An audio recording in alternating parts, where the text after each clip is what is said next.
नमस्कार बच्चों, एडुविला point channel में आप सभी का स्वागत है। और आज हम करने जा रहे हैं कक्षा 9 के सामाजिक विज्ञान की वर्कशीट नंबर 37। आज हम लोग लोकतंत्र क्यों पाठ की पुनरावृत्ति करेंगे। तो इसमें देखते हैं कि हमें क्या करना है। लोकतंत्र में प्रत्येक वयस्क नागरिक का एक वोट होना चाहिए और प्रत्येक वोट का एक समान मूल्य होना चाहिए।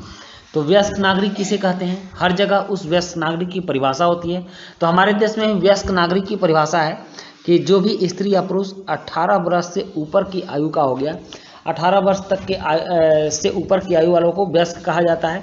और जितने भी हैं, चाहे वो किसी धर्म, जाति, वंश, लिंग, संप्रदाय का हो, सबको हमारे यहाँ अगर भारत के नागरिक हैं तो मतदान करने का अधिकार है और सबके मतों का समान मूल्य है। सभी लोगों के मतों का मूल्य एक माना जाता है, उसमें कहीं कोई कमी बेसी नहीं है। तो यह लोकतंत्र में सभी लोगों को अधिकार मिलना चाहिए। उसके बाद है कि एक लोकतांत्रिक सरकार संवैधानिक कानून और नागरिकों के अधिकारों द्वारा निर्धारित सीमाओं के भीतर काम करती है।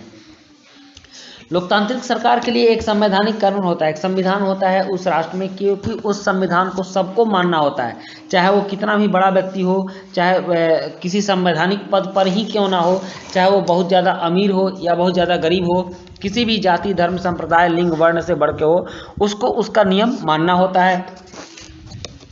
तो इस तरह से लोकतांत्रिक सरकार संवैधानिक कानून और अधिकारों द्वारा चलती है।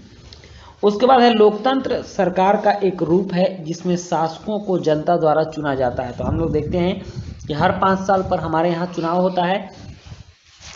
हमारे यहाँ 3 स्तर पर सरकार काम करती है, पंचायत स्तर, उसके बाद राज्य स्तर और केंद्र स्तर। तो तीनों स्तर पर चुनाव होता है और तीनों स्तर के चुनाव से सरकार बनती है जो कि अपने अपने क्षेत्र अधिकार के अंतर्गत कार्य करती है। अब यहाँ कुछ प्रश्न दिए गए हैं, इन प्रश्नों को आपको हल करना है। जैसे कि पहला प्रश्न है कि चीनी संसद को क्या कहा जाता है। पहला प्रश्न है कि चीनी संसद को क्या कहा जाता है। ऑप्शन ए है राष्ट्रीय जन संसद, बी संसद, सी चीन की कम्युनिस्ट पार्टी और डी पीपुल्स कांग्रेस।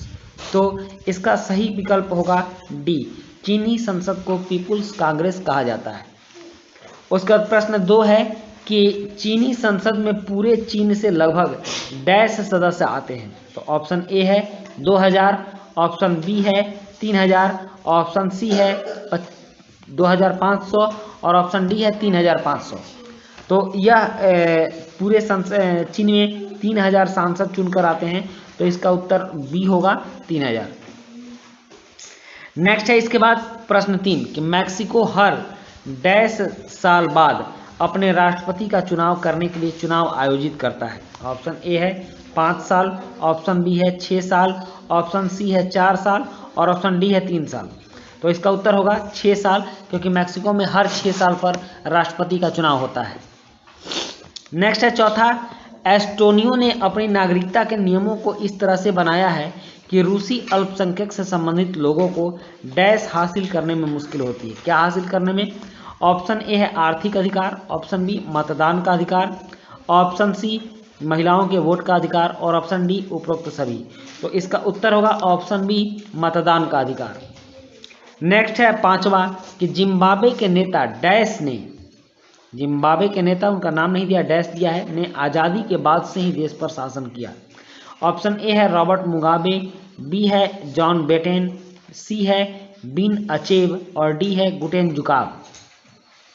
तो इसका सही उत्तर होगा 5 का ए, रॉबर्ट मुगाबे। उसके बाद छठा है निम्न में से किस देश में 2015 तक महिलाओं को वोट देने का अधिकार नहीं था। तो ऑप्शन ए है चीन, ऑप्शन बी है भारत, ऑप्शन सी है सऊदी अरब और ऑप्शन डी है नेपाल। तो इसका सही आंसर होगा ऑप्शन सी, सऊदी अरब में 2015 तक महिलाओं को वोट देने का अधिकार नहीं था। तो बच्चों, ये थी आपकी आज की 9th की SST की वर्कशीट जो समाप्त होती है। वीडियो अच्छी लगी हो तो लाइक, सब्सक्राइब, कमेंट जरूर कीजिएगा। मिलते हैं नेक्स्ट वीडियो में। Thank you.